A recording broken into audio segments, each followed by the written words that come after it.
Hi there. We are going to be talking about a web for everyone, designing accessible user experiences by Sarah Horton and Whitney Pleasantberry. I discussed Chapter 8 previously, so we're going to be moving on to Chapter 9. Chapter 9 is titled Accessible Media Supports All Senses.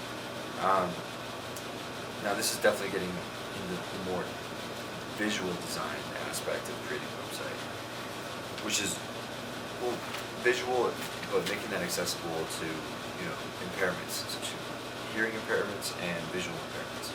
So this is all about making it as accessible as possible for anybody coming across your site. You want to design for accessible media. Use multiple communication methods and don't rely on just one sense. You're going to have visually impaired people trying to access your site, and this chapter talks about some great ways in which you can make even your images come across to those that cannot see them, whether it's their browser or it's a physical condition themselves. So we're assuming that the visual aspect is going to be discussed here. We're going to talk about color. You got to be consistent about color to reinforce its meaning. It can be completely aesthetic, but it can also be very useful to lead the user around the experience. But you have to be consistent about it. So buttons have got to be consistently colored. If they're going to be having similar functions, such as taking you to different pages. Hyperlinks are a really good example. Hyperlinks, you always know that is going to take you somewhere else and explain maybe what the term means, because it's underlined in a different color than the rest of the text. Also having a good color palette as a graphic designer, that's just going to make your website all the more appealing to look at. Provide instructions without relying on visual cues, and color can take away from accessibility if you're not using it the right way. There's color blindness to take into consideration. If you're going to have click on the green button to advance, somebody might not be able to tell that it is a green button. So always reinforce what a button is going to do with the text. That's an easy, fail-safe way to just make sure that the user is never confused. Describe content or meaning with images.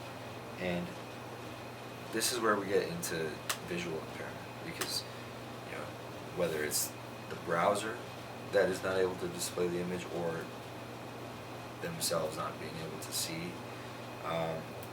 you can use alternate text or alt text that will pop up or be read aloud by an audio interface, if that is what is being used. But let's say, for example, the image cannot be displayed on their browser.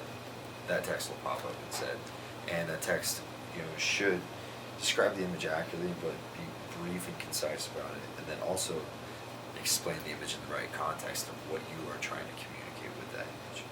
So this is all about staying focused on the topic of your page and why people are there in the first place.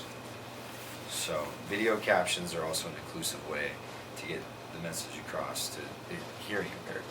Same sort of thing. If there's dialogue in your video, subtitles are a great way to be able to communicate your message. Now, when it comes to design, visual design, we'll go back to that real quick. Don't overload the site with too much visual noise, let's say. There's a quote in there that says, anyone who spends time on the web will at some point encounter a website that overwhelms the senses. And I can definitely think of a few that I've come across where you get there and it is just mayhem going on. You don't know where to go first. I give a website about 3 seconds before I'm like, let's try something else.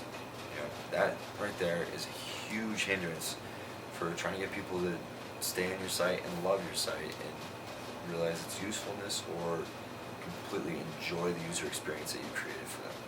So these are all some helpful tips that Chapter 9 brought for us. Definitely things to consider when trying to get users to enjoy your experience.